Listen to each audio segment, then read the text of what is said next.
Welcome, and thank you for joining for another whiskey review. Today, we're going to take a look at another Kavalan.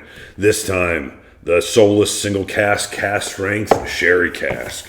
Dustin, when you picked up your last one, and we told the folks we've got a couple extra ones. This is a small box one, by the way. This is, if I remember right, it was like a 2010 bottling. It was 2010 distillate, and I think they bottled in 2017 or 16. It's like a 6.5-year-old sherry Kavalan, and look at that color. I don't know if you're picking that up on the camera. That might be the darkest whiskey I've ever seen. Mike, pour in the glasses and we'll show them then. I'm telling you guys, when you see it in the glass, it's insane. Yeah, so when we ordered these, they were out of the sherry one that Dustin got that we've already brought you. So then I was like, well, I'll just pick the next one on the... Oh my goodness. Look at the color, guys. I mean, that is legitimate. Motor oil. Like, I'm wearing a black shirt here, guys. Like, look. That might be the darkest whiskey I have ever seen. Like, I've never had coffee this dark. I have had quality espresso, it was not this dark. Yeah, so it was bottled on 6/4 of 2016, and it was distilled on 10/02. I'll put the label in there. This is 6.5-year-old in a sherry cask. And Dustin, this is a sherry butt too, Mike. Just for the people missing. Sherry butt, excuse me. This is one of 518 bottles. So, and just for you at home, S is in Sam 10012500164. Doesn't I remember when I said I'll take any of the sherry Kavalans just a little bit more. I said that's fine. That's probably the reason why it's more expensive. That's because this is motor oil. This might be the darkest whiskey I have ever seen. Yeah, and this is kind of what we've been talking about, Mike. Is that as we were kind of like exploring more of Kavalan, like they changed the packaging randomly, seemingly. They're all good. But you got like, and then one sherry cask is of 200. This one is 500 plus. It's just like, I don't know what to do anymore. But I'll tell you what, Mike, the umami notes on this are ridiculous. Dustin, we have a sherry bomb. Oh my goodness. But, again, I'm going back. The umami notes here are insane. Wow. This is just chocolate and raisins. By the way, full disclosure, guys, there were no more of these. As soon as I got this home and I saw the color, I went to go see if I could buy another one. I didn't even need to taste it. I was like, no, I need one. Like I've always told you, if there's a more expensive option, I'm taking it. There's a reason why it's better. Oh my goodness. This is a one-dimensional hammer. This is so much sherry. I disagree, Mike. That umami, soy saucy, rich meatiness is coming through here. I mean, I agree there's an umami note to it. Okay, soy sauce, sure. But it is so heavy. Rich chocolate's coming through on the back. Rich chocolate. Like I said, chocolate-covered raisins to the extreme. It is almost closed off a little bit, and I think water really will bring out some more of the fruits. Give it a second. I've had it a couple times. I've had it open for about 3-4 weeks now. It's been longer than that, I think. Might have been. Oh my goodness. There's some of that chalky oak that I get from the 10-year-old that we love from the whiskey world. Yeah, I was going to say the oak notes are much more subtle here than on that bottle. Sure. The umami's really high here. The oak's a little bit tamer. The oak is tamer. I agree with that. But it's still there. Oh, it's got oak here, but it's very closed off initially. I'm getting like it's like chocolate meets like I'm trying to think of there's something I've had before that has this decadent chocolate, but there's something else there, and I just can't think of it. It's buttercream cake or something. That's okay. I can get into that. Some kind of crazy restaurant pie. Yeah, I've had a volcano. It's this chocolate cake with chocolate syrup inside. It's dark chocolate, but yet there's something else that's giving it this just texture. It's on cake, right? It's chocolate, pure milk chocolate inside of a chocolate cake with chocolate ice cream on top. Maybe not chocolate ice cream, but the cake in the... It's dark chocolate and some kind of funky chocolate. I don't know how else to put it than that, but it's in the... This is decadent, high-end restaurant kind of a dessert type thing. Okay, now I'm getting purple. cannot get past the intensity of that. Wow, Dustin, jeez. This is a sherry bomb. So one of our followers mentioned Pax Rat, and I haven't had Pax Rat like finished whiskey in a while. So what he's saying is, I wonder if they have some type of in their bottles they don't have restrictions where they can use Pax Rat the same way Macallan did for a long time to make their sherry all whiskeys the Scotch guys did, overly super sherried and dark. I have no idea. Yeah, the thing is, like, this is 15 shades darker than that other Kavalan has. So it's like they're not doing the same thing to every cask. They're doing different stuff. This is as dark as I've seen a whiskey. Period. This is as dark as. I mean, Dustin, this isn't even red. This is black. Yeah. This is Motorola. I've seen Motorola lighter than this. Correct. I've seen Motorola coming out that's lighter. This is used 20,000 miles on the Motorola. Yeah, clean Motorola is way lighter than this. I've had over 1,500 whiskeys in my life, maybe 2,500. I cannot think of another whiskey that's darker than this. To get to this kind of darkness, I've got to get into Armagnac type stuff. Yeah. I got to get into stuff that's just fortified wines that were it's just distilled wine. And it smells as dark as it looks. It really does. But you know the funny thing is, Mike? I have not once made even the reference to alcohol because I don't smell alcohol in this thing. Did I say what the alcohol was? It's 57.1. I don't smell any. I have not said what the alcohol was. I know I didn't say 57.1. It is 57.1. And you're right, there's no alcohol to this. I want to get somebody who doesn't drink to come nose this and tell me how much alcohol I'm missing because, this smells this is the alcohol to me of a Johnny Walker Black or having had so many whiskeys. Yeah, when Coke's in it. There's nothing here that feels alcohol forward. My point is, Johnny Walker Black, when you first nose it from a distance, you're like, oh, I think there's alcohol in here. Yeah, I'll believe you. But this has just got nothing. I'm just smelling the chocolates and... Nice oak. A little bit of umami and oak, yeah. Beautiful. Mushroom, steak sauce. Yeah. Mushroom steak sauce. I like that, Dustin. Bro, this would be amazing on a steak. Put a little dab on your steak. I'll tell you what, you throw this in and vacuum seal it, sous vide it. A week later, I'm just saying on your finished steak, just put a little dab on there. Let it soak in with the juice. This is a purple crayon. I am starting to get a little bit of that purple note, just subtly. This is purple ink, purple dye. I'm starting to get a little bit of that rich fruit note. Wow.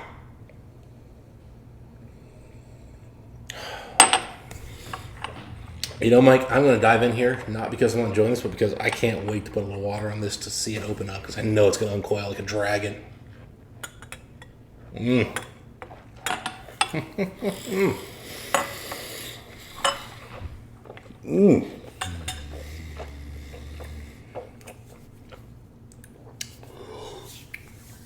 Punchy purple sweetness. Ink from a squid. Oak. Soy sauce. Darkness. The embrace of the abyss. Dustin. Hello, darkness, my old friend. Don't drink this when you're in a bad mood set. Jesus. And that was the last they ever saw of him. Jeez. Dark. So the alcohol is definitely here. Yep. On the palate. It hits you just overwhelmingly dark, drying. Oak definitely is in here, but this is this uniform thing. I think of the drink's almost like Drano goes into your pipes and just comes right through and punches things out. Yeah, the ones mixed together. This whiskey does not separate. It doesn't let anything come out initially. It's dark. You get that soy sauce umami. You get some of those red fruits. You get the oak. But man, it is so tightly compressed together. It's crazy, and the intensity is off the chart. The finish doesn't really seem different from the arrival. It is just so uniformly punchy together. Yeah, just dark syrup. I can tell you this, guys. If you don't like over-the-top wine finishing, just completely pass on this bottle. If you had sherry and you thought, I need a 57.1 version of sherry, and I wanted to have some intense oak notes too, You're starting to get there. The darkness of this is just so incredible. This is the Johnny Cash of sherried whiskeys. You can't wear more black. Oh my. This is a funeral procession of sherry. Oh, I put very little water initially, Mike. Oh my goodness. I need more. It broke it open beautifully. About to add a little more water. So I'm going to save my notes, but I can just tell you water is doing magic. Oh my goodness. I'm going a little heavier. That tastes exactly how it looks. Yeah. Spiteful. Like they hope the afterlife is oblivion, because if not, you know where they're going. Man. This is an experience more than a whiskey, Mike. Smokey and the Bandit. Just anything with black I can think of, this is what it is. I can already tell you, Mike, I'm probably going to go a little low on my whiskey score on this one, but I'm going to give you a whiskey score, guys, and I'm going to give you an experience score, because this is an experience more than it is a whiskey. Like, this is absolutely an experience over whiskey. And by the way, guys, this was like $130, $140 or something, plus shipping, $160 to Mike's door roughly. So we're not talking about some ridiculously expensive thing here to chase. You just got to buy random Kavalans and hope you find one that's crazy like this. I mean, guys, I've added a good bit of water. I mean, it is still dark as hell. A 2006 bottling, the 2010 vintage, it is the darkest whiskey I've ever tried. Man, we have done a terrible job of not buying enough Kavalan. And as much as we bought, we have not bought nearly enough. Every one's just such a different experience. Yeah, and that's the crazy thing, yeah. That's why I like in the whiskey descriptions, I'm trying to put just the cask bottling numbers. It's like, look, if you don't have this one, you have no conception of what I'm talking about. I've bought 2 ports, and I mean, they couldn't have been better, and they couldn't have been more different. Like look at the whiskey, the sherry one I bought, the sherry one you bought. I mean, they're just completely different. Totally different animals, yeah. Completely different. Okay, now with a little bit of water, Dustin, now the Kavalan sweetness is coming up. To add to all this other sweetness. It's an embarrassment of riches. It's like Johnny Cash got a black overcoat. Like, yeah, of course he did. He didn't need it. That mushroom sauce where I don't know what, it's like they've used some soy sauce, but they've got some other sweetener in there. Mushrooms and raisins is the only thing I could come up with. Worcestershire sauce is... Some German. It's so sweet, though. And, the underlying malt... And I've had a few steaks that came off really sweet. And I don't know what they put on them where it was like... Caramelized something. It was almost like, gosh, No, it was great purpley notes. It was almost like... You're trying to hide the meat. It was like they put some kind of sweet wine or something on it with all that other stuff. Oh my God. This is so overdone. That's what this is doing to me. This is so overdone.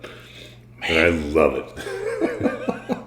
This is a palate killer. Oh man. I don't even know how to describe this. I mean, We're trying.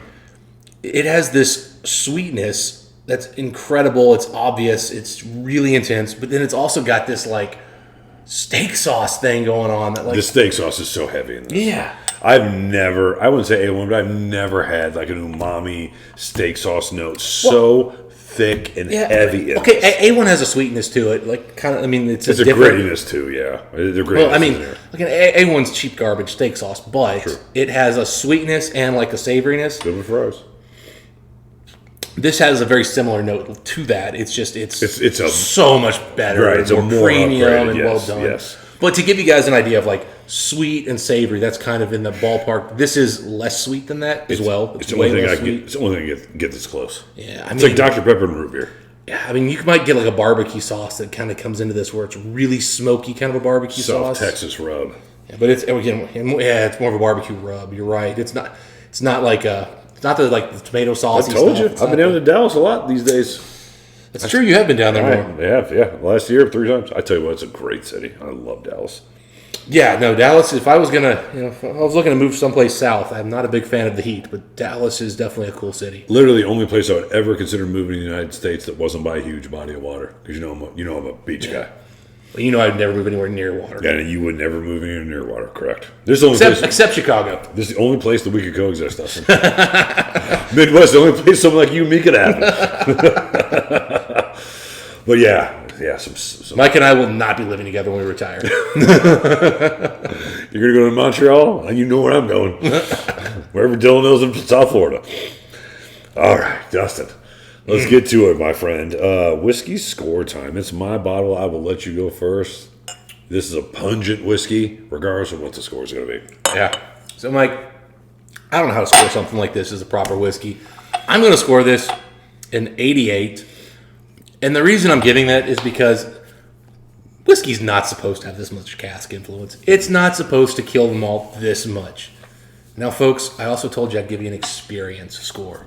You did. And as an experience, this is a 94. This is one of the most incredible experiences with any spirit I've ever had, because every drop of water, every time I've gone in here with more water, I get a new whiskey. Yeah. And you're right, it's gotten better. Like, I might get this down to 30% before the end of the night just to really explore it. It's incredible every time. But I just, as a whiskey reviewer, I can't tell you this is like a 91 whiskey, which is what I want to say, because whiskey's not supposed to taste like that. I can see 80% of the whiskey community being offended by drinking this whiskey. It's that aggressive. There are some points in this whiskey that are an 80.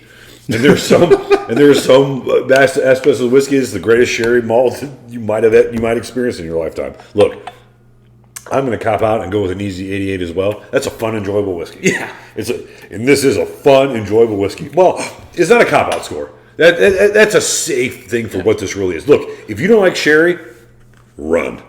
If you don't like over-the-top sherry notes, absolutely run. This is an over-the-top sherry bomb. This comes from guys who like sherry bombs. Yeah. I go back to the 10-year, which I think we gave like a Brutal. 91. But that one was whiskey. It had intense. Oh, no, we gave it higher than that. Yeah, we were in the 90s, but that was because of the intense oak. It reminded us of whiskey. I don't know what this is when you first taste it neat. It is just... This reminds me, actually... So when I bought this, Mike, the guy threw in a bottle of essentially an Armagnac from Oh, yeah, he's a good guy. From Cyprus or something. It was it's a different kind of thing. Mm-hmm. Yeah, guys. One of the bottles had a little bit of damage on the outside. It was a bottle. And then he had the wrong ABV listed for one of the Kavalans, as if I cared. Yeah. And he threw in that as a gift. I mean, I'm buying from that guy anytime I can. Yeah, he's been quality guy. I got to find out. I can't even remember what store we bought that from. But anyway, he gave me this ridiculously intense, sweet, fortified wine type thing. That was an Armagnac cognac kind of a thing. That's what this kind of comes off as to me, almost more than a whiskey, because it's just so punching. And so that's where I'm just I don't know how to review this. Dustin, I can see somebody being familiar with liquors in general. Yeah. And trying this and thinking, is this a rum or an Armagnac? You could miss Is this some kind of incredibly rich brandy that's 100 years old or something? Right. It's an experience, Dustin. Yeah. I've never given an experience score before, but I will say this. If you like sherry whiskeys or if you like Kavalan, you want to try this. Yeah. But you have to be experienced with super punchy whiskeys, super punchy sherry, and Kavalan in general, because Kavalan's a big animal. A lot of people have been asking us, or not a lot, but a couple of the Kavalan reviews, people asked us, wait, what about Edward Hour compared to Kavalan? What about Macallan compared to Kavalan? What about Abelauer Abuna compared to Kavalan? And we are in lockstep. There's Kavalan, there's everything else.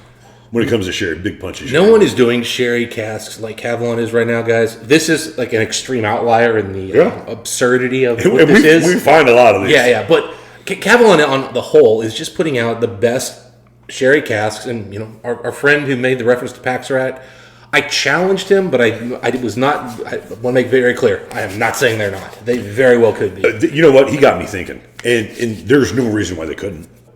I remember the old red label Macallan cast strengths. There was an over-the-top, dark, raisiny, leathery note to them. Well, Mike, we did do a Macallan cast strength versus that Kavalan 10-year. Yeah. Many, many years ago, we did them side by side. Yep.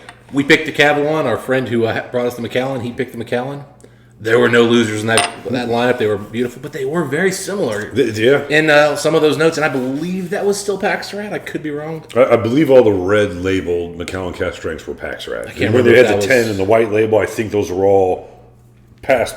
Some of those might have been That may have been a white label. I'm not sure. Yeah, I'm pretty sure. And I'm going to say the white label didn't have both. Yeah. But, I believe the red ones that I'm not sure. These are fun whiskey conversations, though, if you guys have made it this far. Yeah.